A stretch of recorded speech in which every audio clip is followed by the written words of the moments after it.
Hey, I'm Dr. Martin Rutherford, certified functional medicine practitioner, chiropractor. Dr. Randall Gates, board certified chiropractic neurologist, also a chiropractor. And I just interrupted.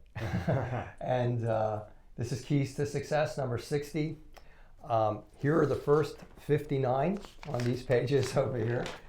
And we reviewed those, and we've kind of hit most of the basics. The idea of these keys to success is to teach the autoimmune patient how to negotiate the world out there and keep their immune system and their nervous system under control so that you can stay healthy and so that you can only have maybe little minimum exacerbations that are controllable. So we're going to go into a new realm here starting this week. We may review some of the keys to success in the future, some that seem to be more forgettable. But we're gonna hit some of the other nuances of this new life of being a healthy autoimmune patient in a sea of very ill people. And one of the things that we have seen is as people are farther and farther away from the program that they've gone through, we'll forget certain things. We just do. You have people have primaries. Some have endocrinologists still after they leave. You'll have communication often with the medical system in some cases, and that doctor will want to do their paradigm. You're going to come in, they're going to do their natural check on you, they're going to know you have a thyroid. We had a good example the other day of a lady who came in and she was a Hashimoto's patient. The doctor prior to coming here had insisted she needed thyroid medication. She had taken it with not really great results. Got everything under control, was doing well, went back to the doctor, and the doctor tested her and said, oh, your tests are normal. And you must have started taking that thyroid medication that I told you. She said, no. She said, I'm not. She said, I'm not taking thyroid medication. This is what I'm doing. And the doctor started to insist, not really understanding that there was another way, that she started taking the medication. Apparently it became a little bit divisive and things of that nature. The flip side of that is a lot of times you'll go in and maybe your TSH will be off. And I'm just using thyroid as an example here. I mean, it could be a number of different markers. Her thyroid stimulating hormone marker was off, but she was feeling great, but the doctor insists on giving you medication. You forget, the doctor's sitting in front of you, he's wearing the white coat. You're thinking, oh my goodness, maybe I should take this. You take it, and now it alters your hormones, and now you don't feel good. And now maybe you've set things off that might need further addressing. And unfortunately, it would probably be by coming back in here and talking to us. So that's kind of one of the things that I have seen. We don't see this as much as all the other things we've talked about, but I've seen this 20 or 30 times at least. And I mean, we have a pretty busy practice, but 20 or 30 is not a small number of people who went through the program and then got altered later on.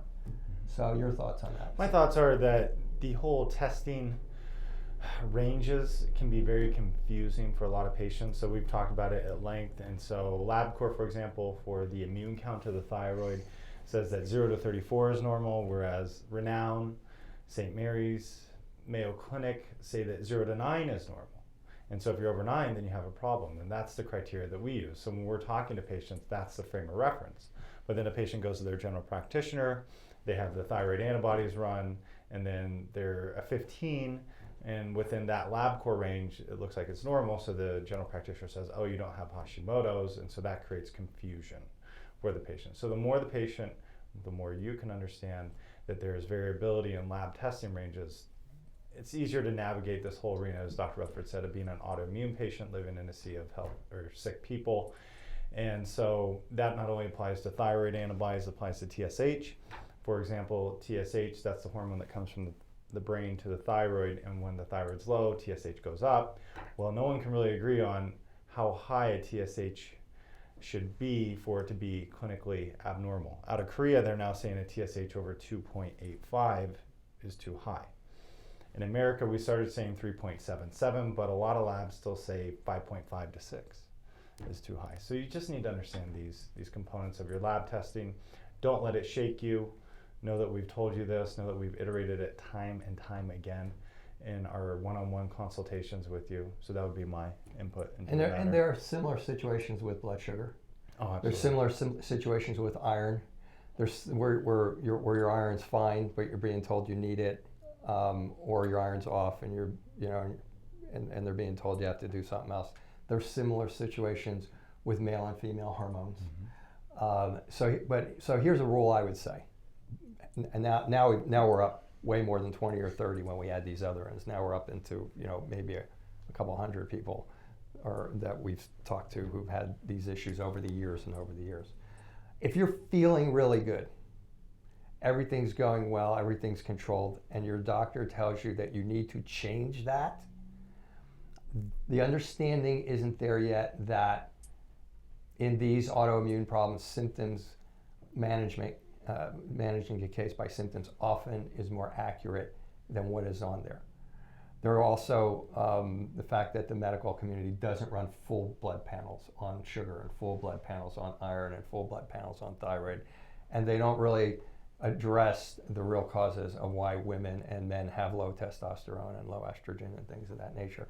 If you're feeling really good and somebody makes that suggestion to you, all we would suggest would be that you make an appointment and run it by us first, and then maybe compare the two pieces of data before you make a decision to change a program that's working for you. Okay? Really that's the practicality of it. We're so today, the test number means this, we're going to do that.